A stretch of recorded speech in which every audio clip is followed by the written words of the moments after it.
ವಸುದೇವನ ಸುತನೂ ಆದಂತಹ ಕಂಸ ಚಾಣೂರರನ್ನ ಮರ್ದಿಸಿದವನು ಆದಂತಹ ದೇವಕಿಗೆ ಪರಮಾನಂದವನ್ನ ನೀಡಿದಂತಹ ಕೃಷ್ಣನನ್ನ ನಾವು ವಂದಿಸೋಣ, ಭಜಿಸೋಣ.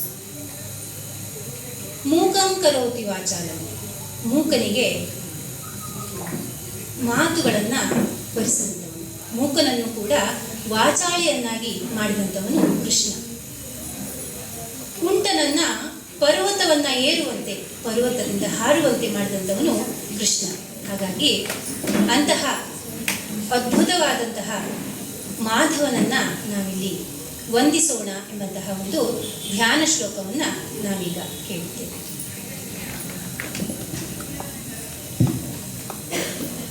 ಜಾತಸ್ಯ ಹಿ ಧ್ರುವೋ ಮೃತ್ಯುಃ ಧ್ರುವಂ ಜನ್ಮ ಮೃತಸ್ಯ ಚ ತಸ್ಮಾದ್ ಪರಿಹಾರ್ಯೇರ್ಥೇ ನ ತ್ವಂ ಶೋಚಿತುಮರ್ಹಸಿ.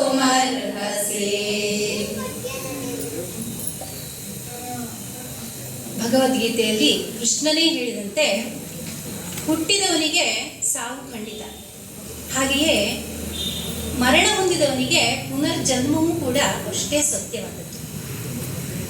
ಹೀಗೆಂಬಾಗ ನಾವಿಲ್ಲಿ ಅರ್ಜುನನಿಗೆ ಕೃಷ್ಣ ಏನು ಹೇಳ್ತಾನೆ ಅಂದರೆ, ಇವು ಕಷ್ಟ ನಷ್ಟಗಳ ಈ ಒಂದು ಇಹ ಪರದಲ್ಲಿ ಎಲ್ಲಿಯೂ ಇರುವಂಥದ್ದು, ಇದನ್ನು ನೀನು